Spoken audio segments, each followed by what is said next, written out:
Okay, so I forgot to mention to this class yesterday that on Monday we're going to be doing a review of the material that's going to be on your final. That review is not going to be recorded. So in order to get the review, you must attend. So please plan on coming on Monday since we're going to be going over all of the material that's on your final. I'm also going to be giving you guys an essay question ahead of time. So if you want to write it ahead of time, you can. But you only get that if you come on Monday. So plan to come on Monday. Are there any questions on how to do your group project or any questions about the group project at all so far? Does everyone have like a meeting time when they're going to meet together in a game plan? I see some of these and then I see nothing from some of you, which makes me a little worried. Some of you are even avoiding eye contact right now, which is never a good sign.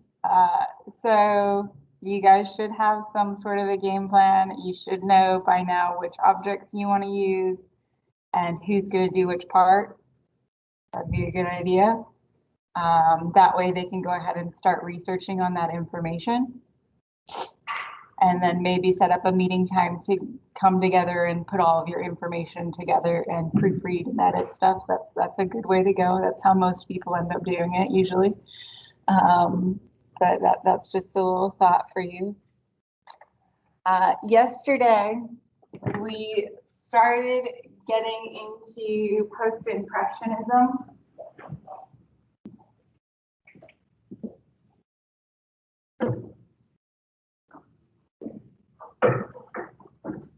Post-impressionism is just an all-encompassing word that refers to art that comes after impressionism. So if you remember, the last Impressionist show was 1886. So the period of post-impressionism pretty much starts with Seurat in 1885. And then literally anything that follows after this until we get to modern art falls under that category of post-impressionism. So we're going to see once again a lot of multiple styles happening at the same exact time, like we did yesterday. That term post-impressionism was coined by the art critic Roger Fry in England because they knew that these artists weren't impressionists and they needed something to label them as, so they just called them post-impressionist artists. This particular group of artists that follows the Impressionists, they felt that Impressionism didn't really leave any room for self-expression.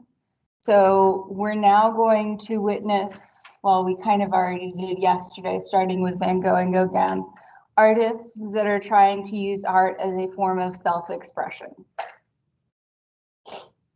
which we hadn't seen for a while because of the Academy of Arts dictating rules on what art should be, and the church saying that art should be religious, and merchants saying it should show off wealth. This is the first time in art history, in the post-impressionist period, that you really see artists that are making art for their own personal sake. And of course, such artists that fall under that category are Cezanne, Van Gogh, Gauguin, and Seurat, which we talked about yesterday. Some key terms for today, just like yesterday, it's going to be some of the art movement titles that we're going to be going over today. So Fauvism, which is a group of artists that worked together, a very specific group, just like the Impressionists. Expressionism, which we kind of already went over today. Expressionism is a trend that's going to continue throughout art. It even still exists today. They just title it Neo-Expressionism now. Cubism, Synthetic Cubism, and Futurism. These are all art movements that we're going to be going over.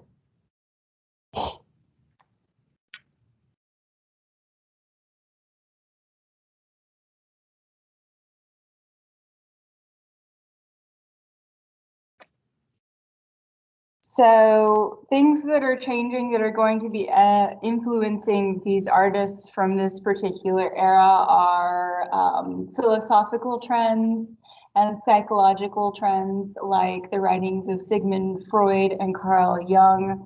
Does anyone know who Freud is or what he did? What did he do? What were some of his ideas?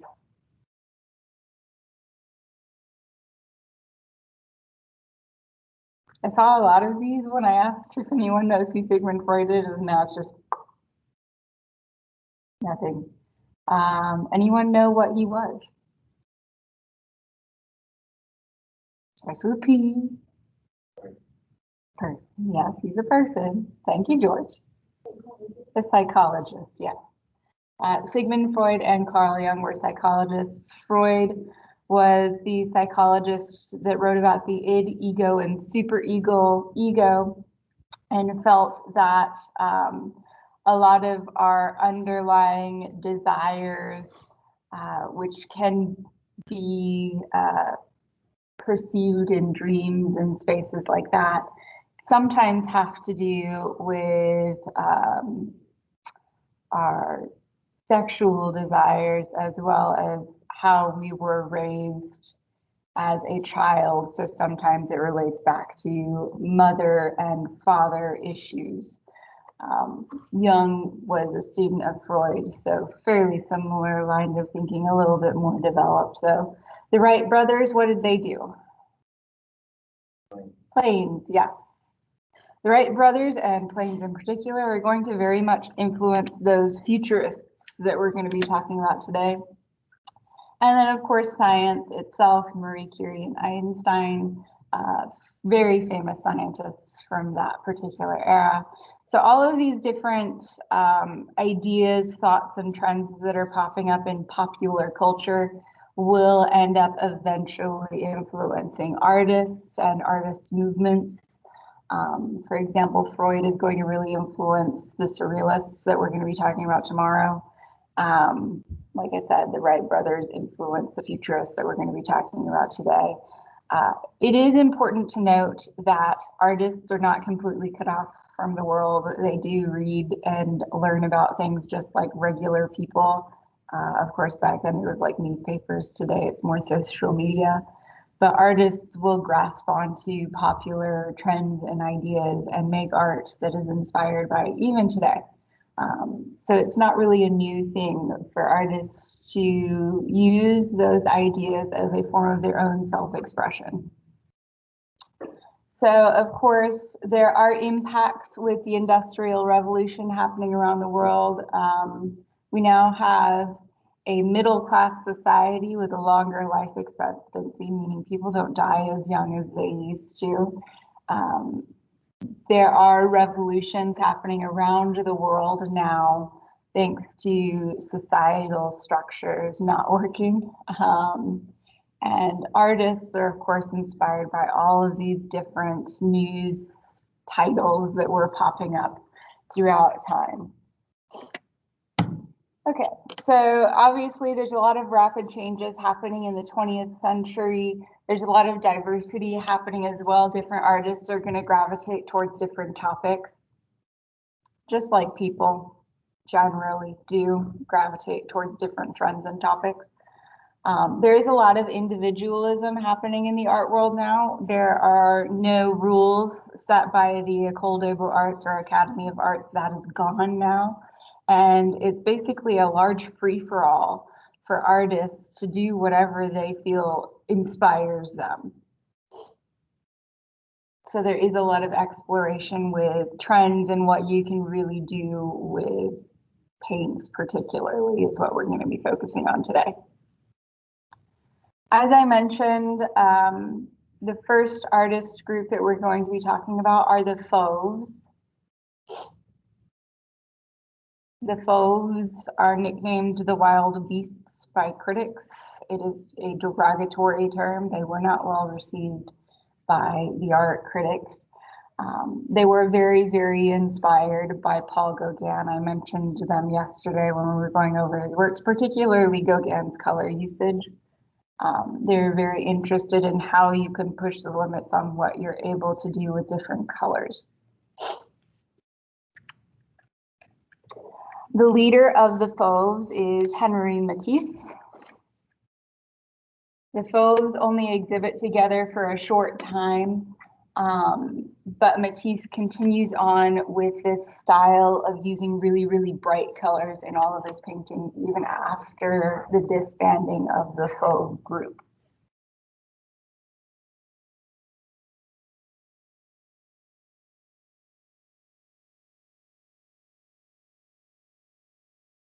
As I said, the critics call them the wild beasts. Beasts, you generally don't want to be called a beast. It's not a good thing to be called. They were called the wild beasts just because the critics didn't like their choices of color and how they used color to depict things.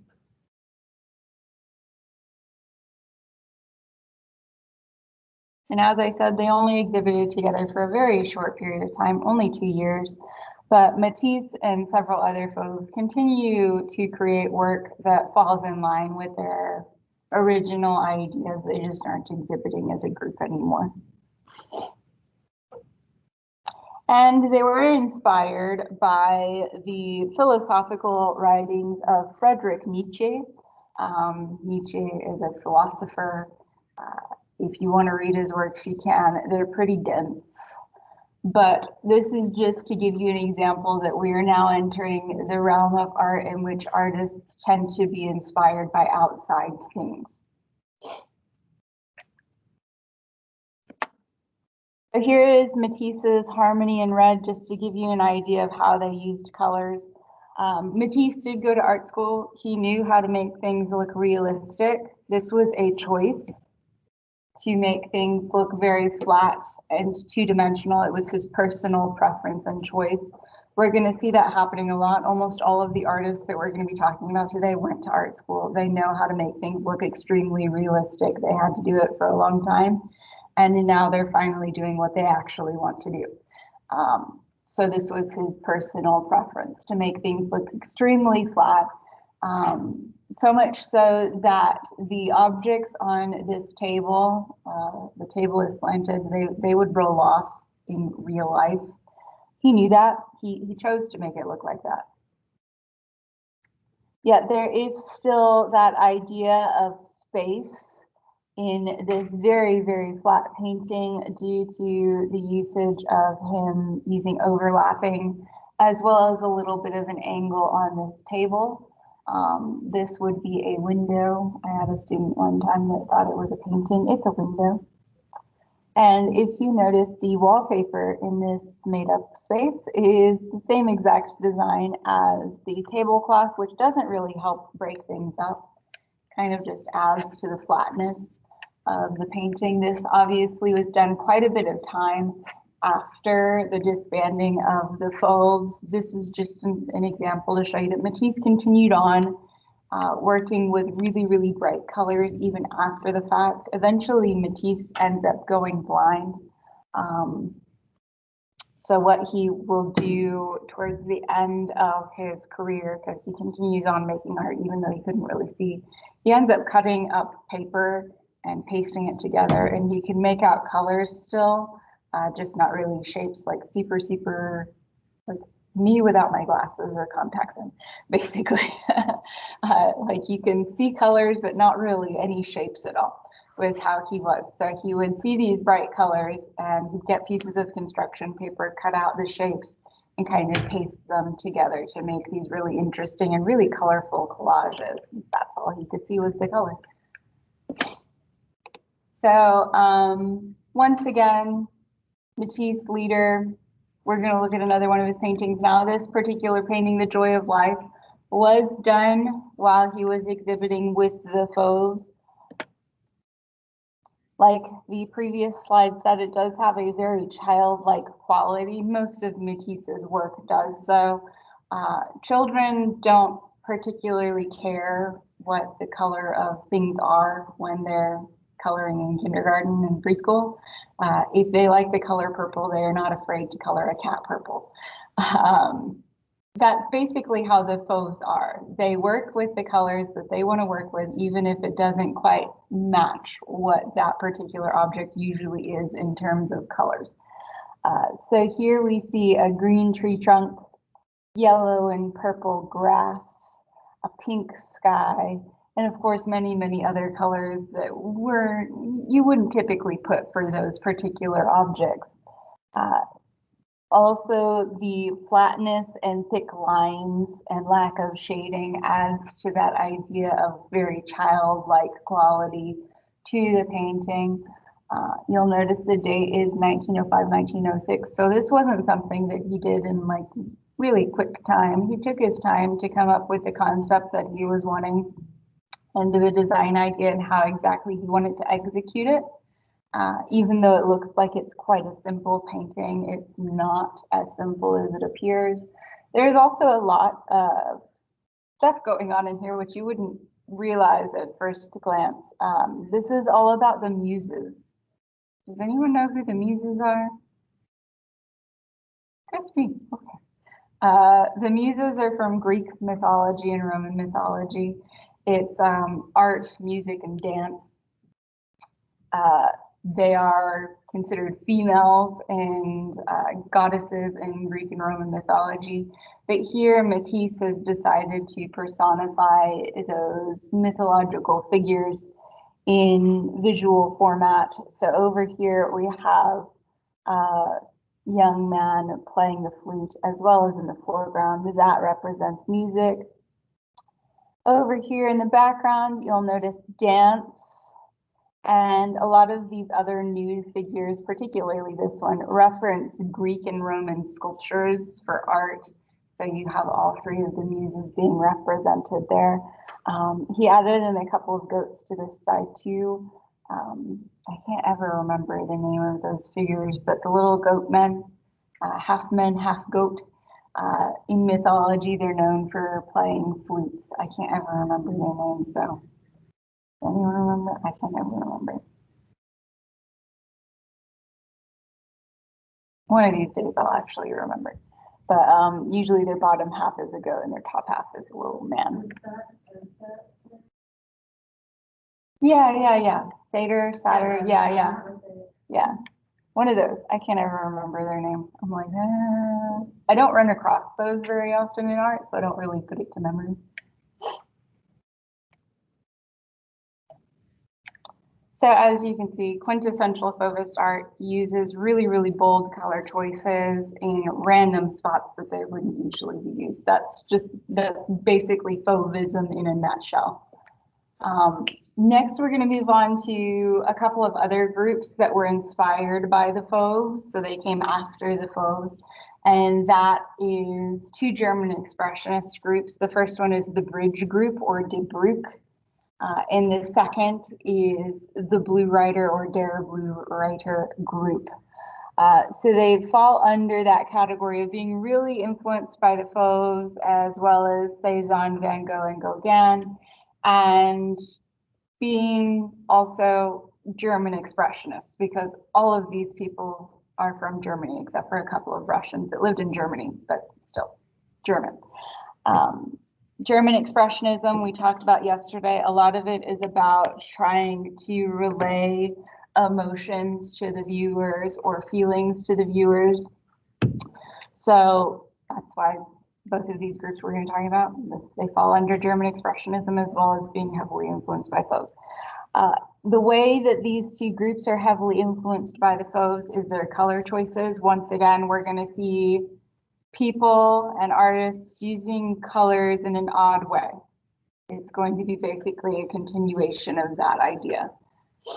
The founder of the Bridge Group is André Derain, and we are going to look at his painting, London Bridge.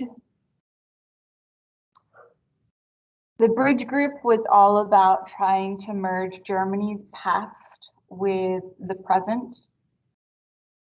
And that is why they're called the Bridge Group. They're merging the past and the present, but we'll talk about that more in a second after we look at Derain's painting. So once again, bold color usage. We also see a lot of very impressionist-like techniques, particularly down in the water area. The impressionists use really large brushstrokes. Here in this area, we see impressionism being used, as well as a bit of pointillism. Pointillism or divisionism, if you remember Seurat from yesterday, is putting two swatches of colors near each other to make them eventually merge when moving farther away. So here we see the green and yellow has merged in certain areas, and we have blues merging with yellows as well. And of course, here's our bridge. So bridge group. Oh, did I say Duran was the leader of the bridge group? I'm sorry, it's Kirchner. I apologize. Kirchner is the leader of the bridge group. All of the members of the bridge group are architects from Germany. Your book lumps in Paula Modersohn-Becker with the bridge group. She was working in a similar style to them, but she is not actually a member. She was not an architect and she was not a man. The bridge group was only comprised of men and architects. There's only about 5 of them. And as I stated, their whole job in art was to link Germany's past and present. When you think of Germany and its past in art history, what might you think of? They're mostly known for an architectural thing.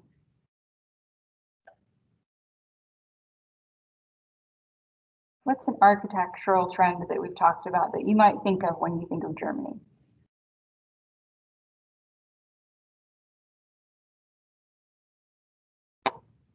Gothic. Gothic architecture began originally in Germany and then it spread throughout to the rest of Europe.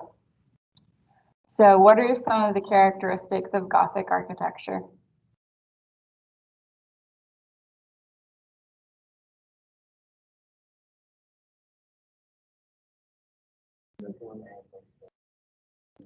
Very pointy, yes, tall and pointy and linear.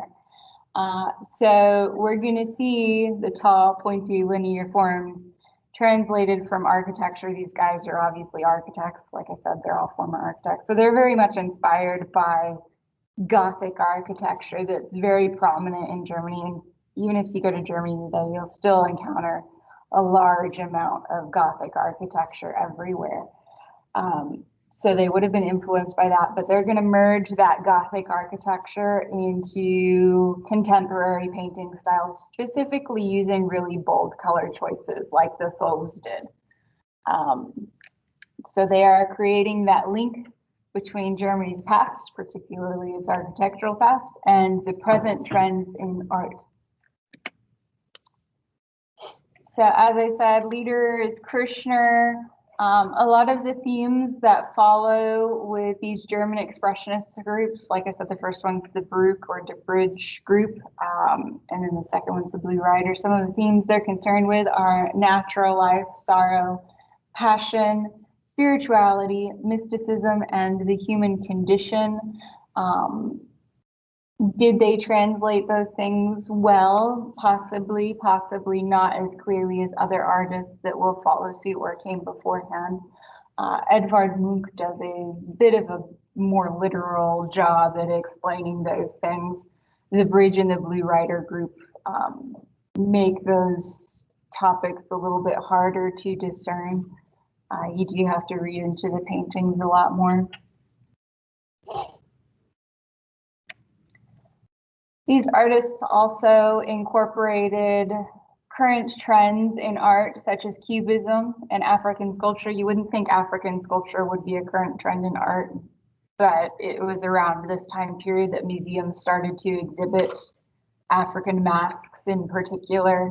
So artists would go to the museums and they'd see the masks for the first time, become very inspired by them, as well as German Gothic qualities that they were already surrounded by.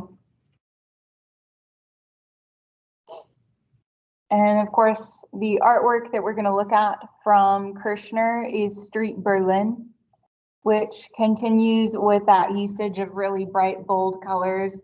as well as combining that with the very linear, pointy style of Gothic architecture. Here is that street Berlin. So you'll notice that there's a lot of pointy arch shapes in this street setting. This is just a night scene. You would have gone out in Berlin at night and seen people walking along the street. And that is where he got inspiration for the subject matter. But then as applying the subject matter in a painting, he combined current trends in art with that old style of Gothic pointedness that Ali and George mentioned a second ago. So really bold color choices, not as bold as the Fauves. These are still obviously people, and they're wearing normal skin textures and colors, not strange colors like the Fauve art did, but still using the bold colors to really draw the eye to specific areas. And that takes us into our second group. Once again, the first group is the Bridge group. The second group is the Blue Rider group, or Der Blue Rider. The Blue Rider group is led by Vasily Kandinsky. And Vasily Kandinsky and the other Blue Riders tried to use their art to turn people away from false values.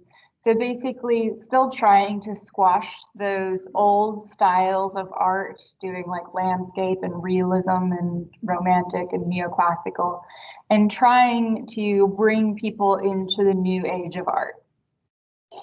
So once again, we're going to see a continuation of really odd color choices. They're called the Blue Rider group because the two founding members, Vasily Kandinsky and Franz Marc, their favorite color was blue. And they both liked to draw horses and riders. This one was really thought out. The Bridge group's name was actually like clever. This one is like, I like the color blue. I like horses. Let's put it together. Almost all of their paintings do incorporate blue as well as a horse or a rider. I know, it's super deep. So yeah, a little bit more information. They didn't last too long because World War I happened. They exhibited together from 1911 to 1914. It's comprised of Russians and Germans living in Germany. And Germany was a major part of World War I, so they did end up disbanding. A good chunk of the members ended up being enlisted into the army, and several of them did end up dying in the war. One of them being Franz Marc, the co-founder of the Blue Rider group. The Blue Rider group is going to be very fundamental for future expressionist artists to follow. When we're talking about expressionism again tomorrow and the next day, particularly on Thursday, you'll notice some very direct draws from the Blue Rider group.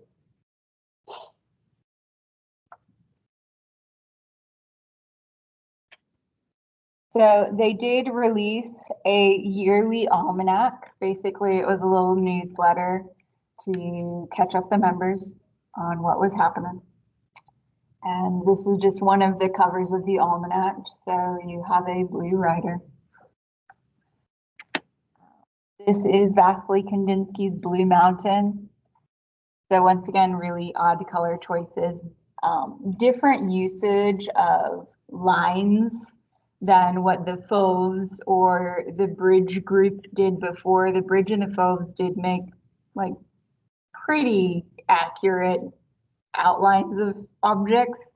Now we see a lot more of a blurred effect in between trees and mountains and horses. It's getting more abstract.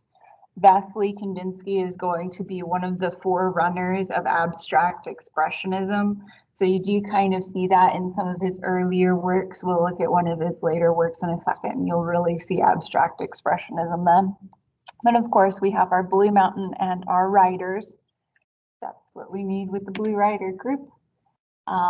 Here we're going to look at one of Vasily Kandinsky's very abstract works.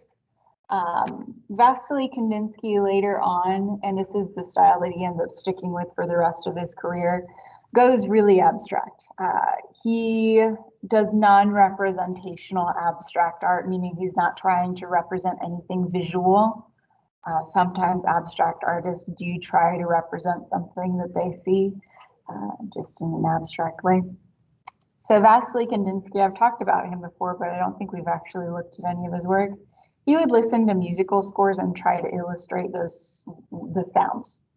So this is an illustration of a musical score that part of it was titled Composition 4, which is where the title of this work comes from. This is what he thought those sounds would look like in visual format. Of course, we can't talk about the Blue Riders without talking about Franz Marc. As I said, Franz Marc ended up dying during World War II. This painting was done in 1911. He dies a couple of years after this. Pretty much all he ends up doing in his career is painting large blue horses. They are very collectible. People like them. I don't mind them. I think they're kind of neat, I guess. But blue horses, Blue Rider group. This is very much more along the lines of what the Fauves were doing with realistic looking objects that you can tell what things are, but using odd colors with them. This is into Cubism. So we are done with German Expressionism, and now we're going to see what's happening in the rest of the world, particularly in France and Spain.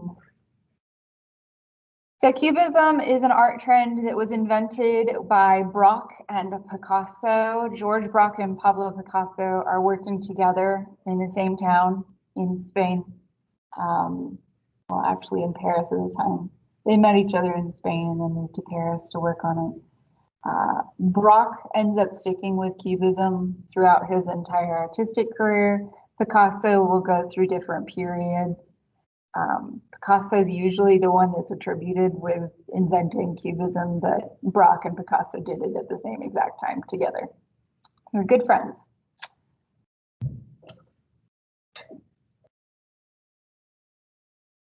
With Cubism, you are not concerned with emotion at all, so it is different from most of the post-impressionists as well as the German expressionists that we've talked about so far, because they were all concerned with emotions. Cubism completely separates yourself from emotion, and instead you're just concerned with how to depict the object in front of you in an interesting format. Cubism starts off very basic. It's just using cube shapes to depict something. That's early Cubism. Later Cubism, which we'll get to in a second, is much more complex and harder to read. They are heavily influenced by Cezanne. Yesterday, we saw Cezanne's Mount Saint Victoire, or the Victory Mountain. He used large swashes of paint and large thick paint brushes to get thick squares of paint on his painting. So obviously he's probably going to influence guys that are concerned with depicting things in cube shapes, since he was already doing that. And they're also going to be very influenced by those African masks and sculptures. Like I just mentioned, at this point in history, museums in Europe are collecting artifacts and objects from around the world and displaying them for the first time to the public. Artists in particular like to go to museums to see things to gain inspiration even today. So these artists were seeing works from Africa, Greece, well, not really much Greece, but like the Cycladic and Minoan Greece that came before classical Greece. The Americas, particularly Native Americans, as well as South America for the first time. And they were gaining inspiration from them. So just to remind you of Cezanne, he did things in obviously a very blocky format. Picasso and Braque were so influenced by Cezanne that they even went to his hometown. so that they could paint things in the same setting as Cezanne. So this is Braque's interpretation of that same area. Obviously, things have become a lot more cube-like. That is what cubism is paring things down to its most basic shapes. This is early cubism. So you can still kind of tell this is a house. This is obviously a tree. Later cubism, you're not going to be able to read those things very easily at all. So some more early cubism instead of Braque, though. This one's going to be Picasso. This is Les Demoiselles d'Avignon. Les Demoiselles d'Avignon was a very controversial piece because it does portray nude prostitutes, but they are not sexualized due to the fact that Picasso was trying to separate himself and emotions entirely. He's not concerned with portraying sexuality or lust. He's concerned with portraying the shapes of these women. You will notice, looking at this, he was very heavily influenced by African masks. Obviously, here, here, and here. These are, we can even tell which masks he used. We'll look at some in a second. So like I said, these women not sexualized at all, really paring them down to their most basic shapes. One of the masks that he used. And another mask that he used. So, like I said, cubism does get a lot more complex. It turns into something called analytical cubism. And then eventually cubism will morph into something called synthetic cubism. There's 3 different levels of cubism. We've been looking at basic cubism. Now we're going to get to analytical cubism. That word analytical, what does it mean? What does it mean to analyze something?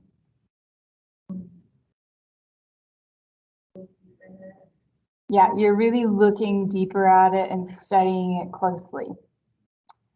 So this fairly surface level, now we're going to get into things that are a lot more complex.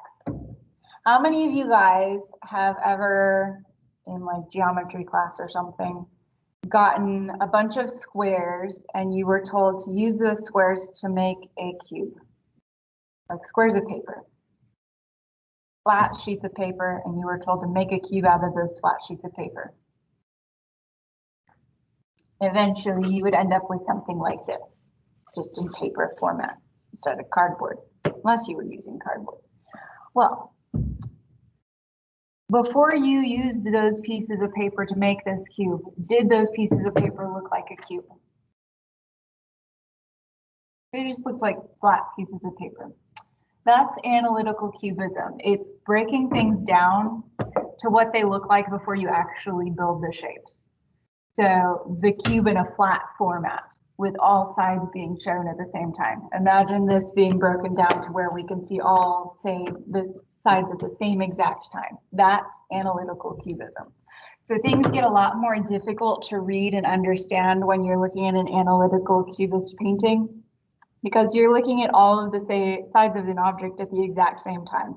So if you're looking at a man's face, you're looking at the left side, the right side, the top, and the bottom, all at the same exact time, laying it out flat. It gets really confusing. They also decide for analytical cubism to get rid of color.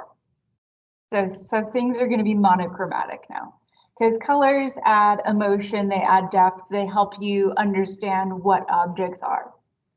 So rather than include color, we're just going to do gray and black and brown. We're going to look at Braque's The Portuguese first, which is a portrait of a man at a cafe table playing guitar. This is a portrait of a man at a cafe table playing a guitar. Now you understand the preface that I did. It's all of the sides at the same exact time. So here is a portion of the man's mustache. Here's the man's nose and that mustache. Again, just a different angle. Down here is part of the guitar. Here's another angle of the guitar. Here's another angle of the guitar up there. Yeah, there's a lot going on here. It's very confusing. You can make out some things. You'll also notice that they included some newsprint in certain areas. Picasso and Braque were very invested in reading the newspaper. And you'll notice later on, Picasso will do an entire work based off an article that he reads in the newspaper. So they do include frequently the newsprint. Newsprint itself is black and gray. So it's monochromatic. They included that in their monochromatic paintings. Here is Picasso's example of analytical cubism. Majoli is another portrait at a cafe table. Here's some cigarettes on the table, a lemon wedge in a glass, some musical paper that was laying on the table, and the man is up here. Yeah.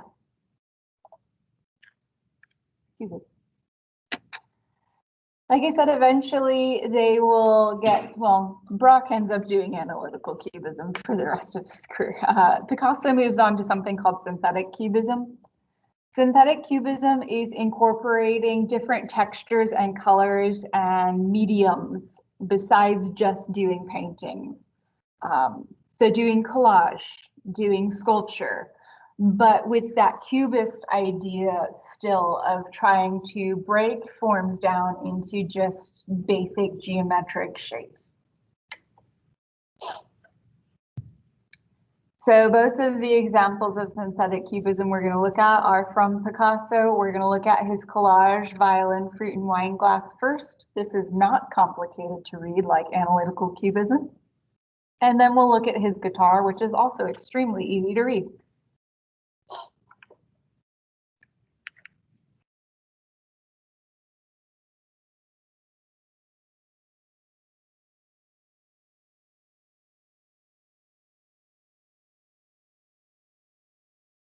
I want to watch a video. They're watching a video.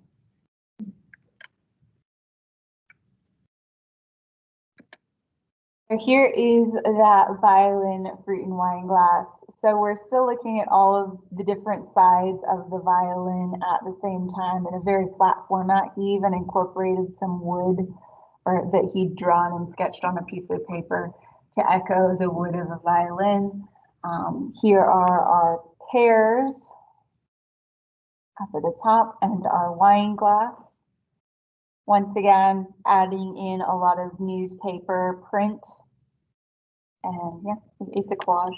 It's obviously a lot easier to read than analytical cubism. It's still a bit confusing though. And here is the guitar. This is a sculptural example of what you can do with cubism. Once again, showing different angles of the guitar, including the interior of the guitar. This is just construction paper and cardboard and metal wire. That takes us out of cubism, yay. I used to hate cubism so much when I was in school. I hated it. There were other things I used to hate too. I used to hate minimalism. Now I actually appreciate minimalism. I appreciate it, but it's not my favorite.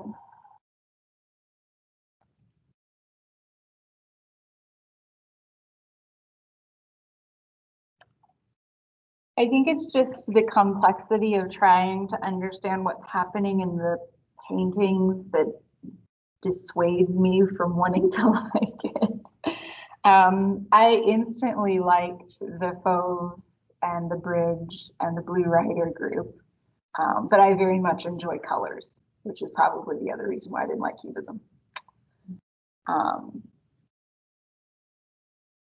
This particular thing that we're entering into, abstract sculpture, it's happening at the exact same time as the Fauves, the Bridge, the Blue Rider, and Cubism. Abstract sculpture is still made today. a good chunk of the trends that we're starting to talk about now are still being recycled today. It's not things that are just tossed away. But even today, you still see artists that make really realistic landscape paintings. It just depends on who they were influenced by. Speaking of artists, there is a new show going up in the gallery if you're interested in seeing it. It's a student show, meaning students on campus made the art that's being installed. So you should probably check it out if you have free time. So the first abstract sculpture, well, actually the only abstract sculptor we're going to talk about today is Constantine Brancusi. Brancusi was very influenced by Rodin at the beginning of his career. Rodin does that statue of the thinker. I think we've probably all seen it. The guy sitting with his chin. Yeah. Rodin does really realistic looking sculptures that are very heavily influenced by Greek and Roman sculptures, just in bronze instead of marble. Brancusi started off doing things identically to Rodin, literally just copying him. But then Brancusi ends up going to the museum and seeing African masks and Cycladic sculptures and being influenced by these ancient people groups that pared objects down to their most basic forms and shapes. And then he starts doing the same thing.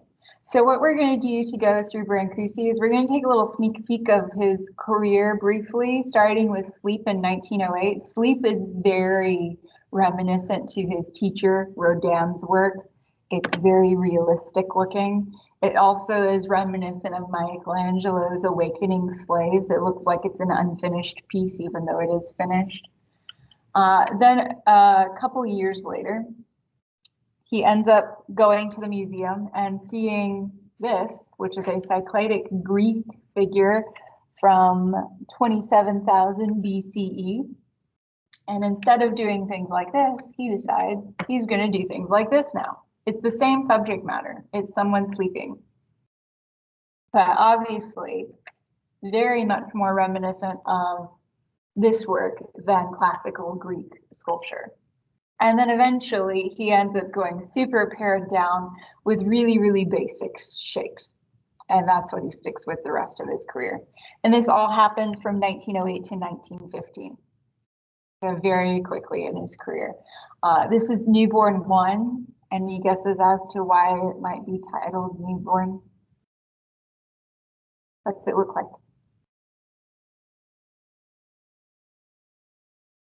A baby?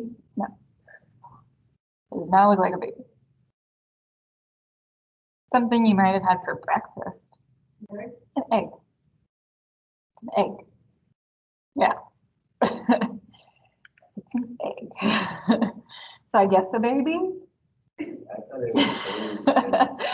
Just not a human baby. Next, we're going to look at Brancusi's Bird in Space, which is another very fun one. And I'm going to ask what it is in a second. Yeah, we'll see. This one is bronze. He used highly polished bronze, so it would be reflective.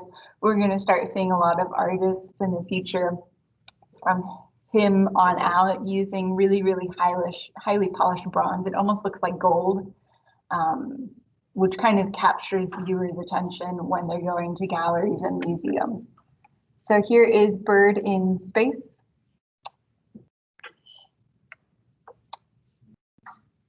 Why do you think he titled it Bird in Space? Is it a feather?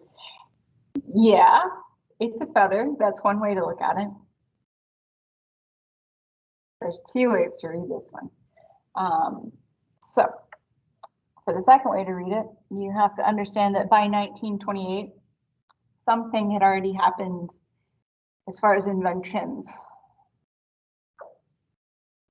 What invention that helps you go into the sky? We didn't have rockets in 1928. Airplanes, yes. So this is an airplane propeller as well as a feather, depending on how you're reading it. So it's both? Yeah, it's both. If you want it to be, it can. If you wanted to be a baby, you could. It kind of looks like a swaddled baby, maybe. I just thought that like weird oval thing in the bottom was like an open mouth and Oh. you're crying. Yeah. Oh, you're going for like Mr. Pac-Man. Look like that, yeah. Okay, so speaking of inventions, we're now moving into the futurists. The futurists were also really heavily influenced by new inventions, particularly planes, trains, and automobiles. They liked things that moved really fast. And they tried to show movement in paintings. But instead of painting a train and just having the viewer assume that it is moving or receding in space, they decided to do what the Cubists did, specifically with their analytical cubism. So analytical cubism, once again, shows the objects, all the sides of it at the same time. The futurists wanted to show all of the movements of objects at the same time. So that'll make more sense in a second when we look at a dog walking.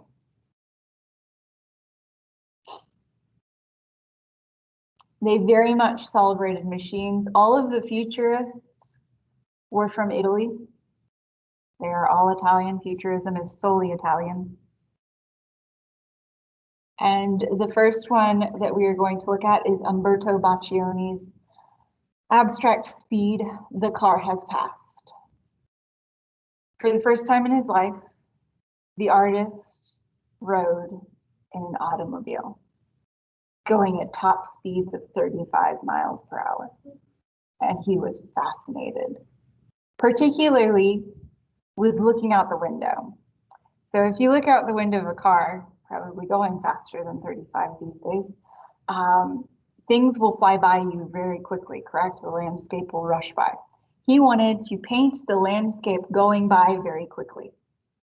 So that is what this is. It is a painting of him looking out of an automobile window and watching the landscape rush by at that 35 miles per hour. He's trying to capture it. So a bit like Cubism in the sense of trying to show multiple angles of things at the same time, but a little bit easier to read. I don't know. You probably wouldn't have known what it was unless I explained. I don't know. You might have known if you read the title. The Car Has Passed. And here is Bala's Dynamisms of a Dog on a Leash as well. So this one's really easy to read, obviously, and really illustrates what the futurists were trying to go with, which is showing all of the movements at the same time. So here we see all of the angles of the dog's tail wagging, all of the movements of the leash, all of the dogs walking, and the woman's dress at the same exact time. That's what futurism is all about. Futurism also translates into sculptures, though. We're going to look at Boccioni's unique forms of continuity in space, which is all about a man pushing forward into space or walking towards the future. Futurists were very concerned with technologies and future and what was going to happen in the future. If you'll notice the dates, 1913, this is around World War I. So a lot of new things are being invented for that war, and the Italians are looking at those new things. And instead of fearing them, we're going to look at some artists tomorrow that are afraid of those inventions. The futurists embraced them and celebrated them. So this is the celebration of man walking towards its future. And a couple more examples of artwork that really celebrates movement and motion. We're going to look at Marcel Duchamp's Nude Descending a Staircase. Marcel Duchamp is not a futurist. He is a Dada artist. We're going to learn about Dadaism tomorrow. Maybe the first thing we talk about tomorrow. But he was interested with this particular series, which is the first series of art that he's known for, with trying to depict movement. For this painting, he used something called stroboscopic photography. You're going to want to know what that is for your final, by the way. Stroboscopic photography is something we still have today. It's when you set up a camera on a timer, and once that timer goes off, the camera takes consecutive images. So picture, picture, picture, picture, picture, like one after the other for about 30 seconds. So what Marcel Duchamp did is he positioned a nude woman at the top of a staircase, set up a camera to catch the images of the woman walking down the staircase. So the camera just took constant images as this woman's walking down the stairs. Then he got the film, overlaid all of the photographs together, and painted it. And he ends up with this. So this is just him copying in very basic shapes like the Cubists did, the images of the woman walking down on the film of the camera in painting format. So this is just a woman walking down the stairs.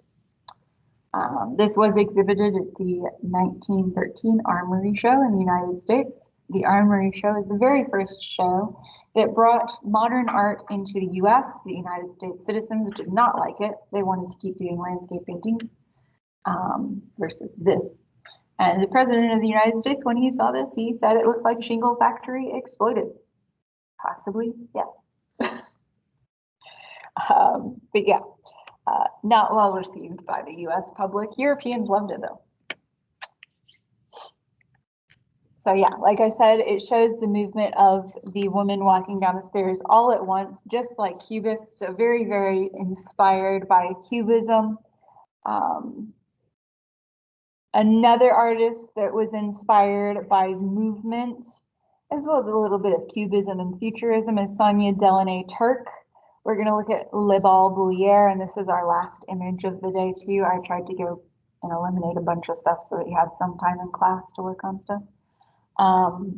Sonia Delaunay-Turk is actually a fashion designer. Well, she was a fashion designer. She's long dead by now. But she was a fashion designer. She designed affordable clothing for the middle and lower class, but with popular fashion trends at the time.